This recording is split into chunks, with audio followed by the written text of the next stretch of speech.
ಎಲ್ಲರಿಗೂ ನಮಸ್ಕಾರ. Welcome to my channel. ನೋಡಿ, ಈ ದಿನ ರಾಗಿ ಮಸಾಲ ದೋಸೆ ತುಂಬಾ ಮೃದುವಾಗಿ, ಸಾಫ್ಟಾಗಿ, ತೆಳುವಾಗಿ ಮಾಡ್ಕೋಬೋದು.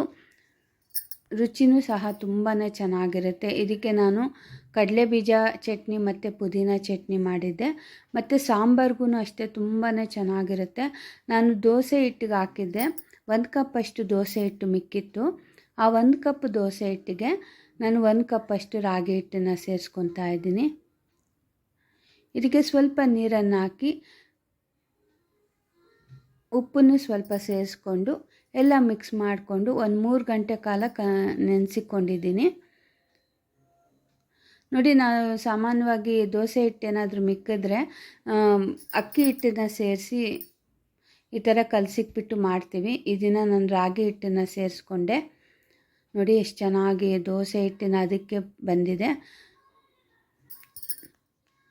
ನೋಡಿ, ತುಂಬ ಸಾಫ್ಟಾಗಿ ಚೆನ್ನಾಗಿ ಬರುತ್ತೆ ದೋಸೆನೂ. ನೋಡಿ, ಹಿಟ್ಟೂ ಈಗ ರೆಡಿ ಆಯಿತು. ನೋಡಿ, ಸ್ವಲ್ಪ ಕಾದ ಹೆಂಚಿನ ಮೇಲೆ ದೋಸೆನ ಉಯ್ಕೊತಾ ಇದ್ದೀನಿ. ನಿಮಗೆ ಎಷ್ಟು ತೆಳು ಬೇಕೋ ಅಷ್ಟು ತೆಳುವಾಗಿ ಮಾಡ್ಕೋಬೋದು. ಇದಕ್ಕೆ ಸ್ವಲ್ಪ ತುಪ್ಪ ಆಗಲಿ ಆಯಿಲ್ ಆಗಲಿ ಹಾಕಿ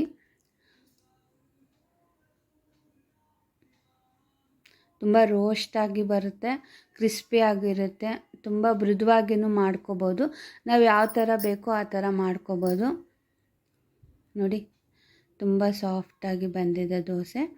ಇದಕ್ಕೆ ನಾನೀಗ ಚಟ್ನಿ ಪುಡಿ ಹಾಕ್ಕೊತಾ ಇದ್ದೀನಿ. ನಾವು ಚಟ್ನಿ ಪುಡಿನ ರೆಡಿ ಮಾಡಿಟ್ಕೊಂಡಿರ್ತೀವಿ. ಉರ್ಗಡ್ಲೆ, ಒಣಮೆಣ್ಸಿನ್ಕಾಯಿ, ಉಪ್ಪನ್ನ ಹಾಕ್ಕೊಂಡು ಗ್ರೈಂಡ್ ಮಾಡಿಕೊಂಡು ಅದಕ್ಕೆ ಸಾಸಿವೆ ಇಂಗುನ ಸೇರಿಸ್ಕೊಂಡು ಒಗ್ಗರಣೆ ಹಾಕ್ಕೊಂಡಿರ್ತೀವಿ. ಈ ಥರ ದೋಸೆ ಮಾಡಿದಾಗ, ಬಾತ್ ಮಸಾಲ ಮಾಡಿದಾಗ ಮತ್ತು ಬಿಸಿ ಬಿಸಿ ಅನ್ನಕ್ಕೂ ಸಹ ಈ ಚಟ್ನಿ ಪುಡಿನ ಯೂಸ್ ಮಾಡ್ತೀವಿ. ನೋಡಿ, ಈ ಚಟ್ನಿ ಪುಡಿನ ಹಾಕ್ಕೊಂಡು ಆಲೂಗಡ್ಡೆ ಪಲ್ಯನ ಸೇರಿಸ್ಕೊಂಡು ನೋಡಿ ತಿರುವಾಗ್ತಿದ್ರೆ ಬಿಸಿ ಬಿಸಿಯಾದ ರಾಗಿ ಮಸಾಲ ದೋಸೆ ರೆಡಿ ಆಯಿತು. ಈ ವಿಡಿಯೋ ನಿಮಗೆ ಇಷ್ಟ ಆದರೆ ಲೈಕ್ ಮಾಡಿ, ಶೇರ್ ಮಾಡಿ.